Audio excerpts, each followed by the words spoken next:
still working on not being as tongue-tied as I try to name these cards off, because they used a knight, or excuse me, the prince, and this bandit, I don't think he has to defend. That should go down before it connects. Oh, it bursts into invulnerability. Hey, I'm Party Police, and welcome to a brand new Clash Royale video. I am looking at trying something new today. We're actually going to go into TV Royale and watch some of these. I found some very interesting, very exciting battles where people were using some cards in unique ways. Like I watched this one earlier where they used a knight, or excuse me, the prince as a defensive card, say almost similar to the mini P.E.K.K.A. And the mini P.E.K.K.A. was also in the deck. So two very high damage, decent health cards that could deal significant damage to the P.E.K.K.A. come in their way, and it actually pulled out a victory for him in the long run there. What I wanted to watch again, though, was how these people are doing on their giant Sparky decks. Let's jump into this one real quick here, where Patch and Chent are going against each other. Now, Patch has his giant out, and he's got a Skarmy there. What's he going to do? I think he's going to play a slow giant in the back. Meanwhile, we'll probably get some bridge spam from the Goblin. No, he's going to play those guards in the back, kind of scared of wasting elixir. That Goblin barrel is going to go in over... Oh, was that a misplay? He's going to play the Goblins actually in the back. That's quite interesting. Maybe to take out those guards early, but that Executioner and Baby Dragon, the combination of Splash will completely shut that down. Now, the Giant is still going to get a couple swings on the tower, but we've got Sparky moving into certain doom. Unless something happens, it will take out that Executioner. Yep, that was an interesting Sparky play to say the least, but he's got his Giant down. That Mega Minion is just going to barely beat it over the line, but that Dart Goblin won't be able to do a thing to those. Now, those guards were a very smart play because their shields are going to protect them from no matter how much damage. Those shields got to pop off before they can take any more. The bats are crushing that Giant, and it seems to be a pretty decent fair trade. He is Patch is decently chipping away at the tower, but the Goblin barrel is countered by the log for a positive elixir trade on Chent's side.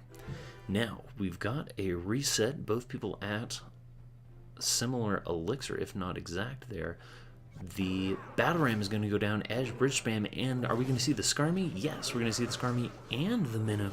Oh my gosh, an expensive deployment, and a little bit of a push coming back. I'm actually surprised we saw the Dart Goblin there. Dart Goblin and Bats. I guess it's the same price as playing a single Executioner. And you got a little bit of chip damage, but now, oh, that Giant was a little bit late. Again, the Mega Minion beats the Giant over the line. And the Executioner goes down for defense. Okay, there's the guards. I was going to say, that Giant is going to chip away at your tower pretty heavily. Now, he's got the Sparky. Are we going to see something similar where he might be able to get back to the Giant beforehand? Ah, that Skarmy's going to get wasted. Well played on that Baby Dragon. The Baby Dragon MVP of this whole match. Baby Dragon is probably going to get to the tower for a shoot. Oh, nope, that Mega Minion.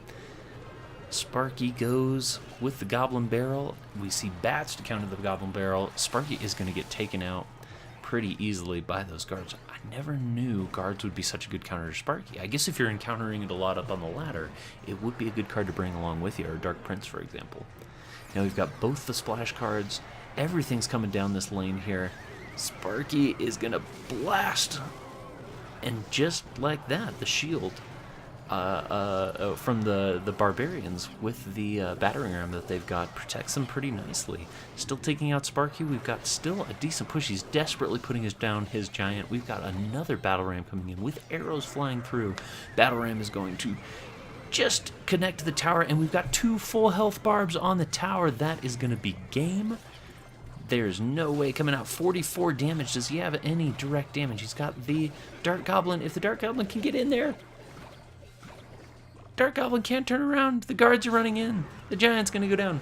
The Battle Ram is still coming in. We've got 44 damage. That log is going to take it along with the Sparky and go on to hit the king. These are pretty exciting battles. Now, I'm still working on not being as tongue-tied as I try to name these cards off, because everybody plays a different deck. But you know what? Let's see.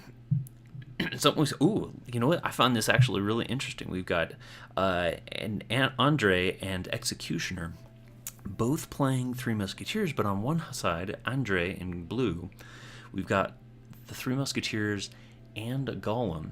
And on the other side, we have more of a traditional Three Musketeer cycle with, again, with the pump, but he's got Ice Golem and Battle Ram. Let's actually see how this goes. I'm interested to see which is going to be the heavier matchup, or if they're pretty similar with the cycle-y cards on one side versus the heavy card push on the other side. Now, are they both going to pump? I think that's going to be the case. They both pump in the anti-rock position.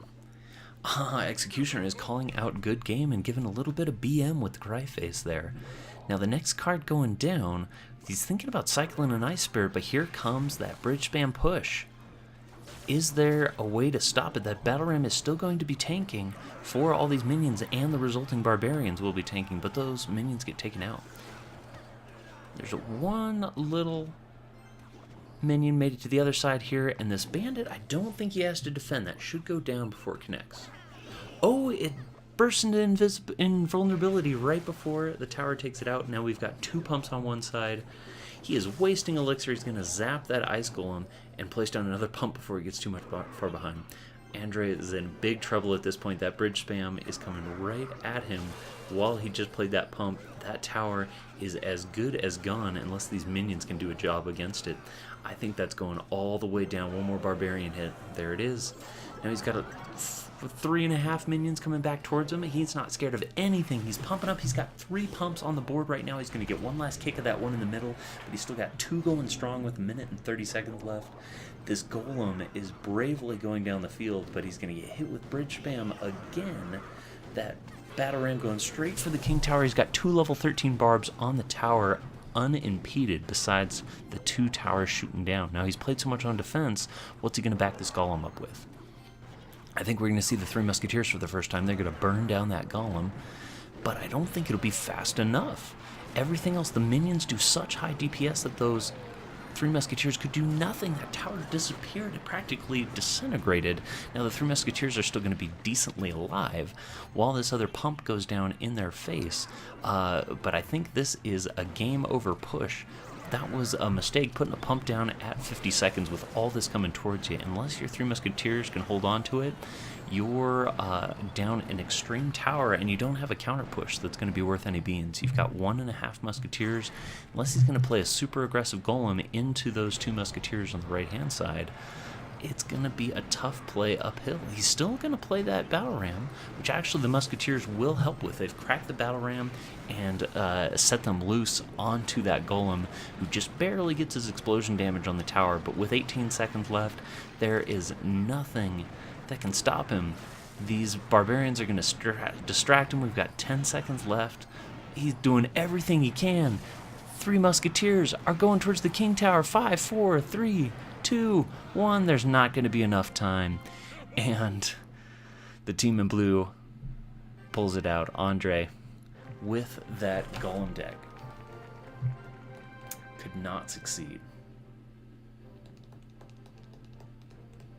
Executioner playing a brilliant, cycle-y 3 Musketeer. It was pretty much 3 Musketeers on defense and bridge spam against the heavy card. Now, I'd be interested to see what he would get against another more cycly deck, especially something that would have more of a hard counter to his Battle Ram or his Bandit.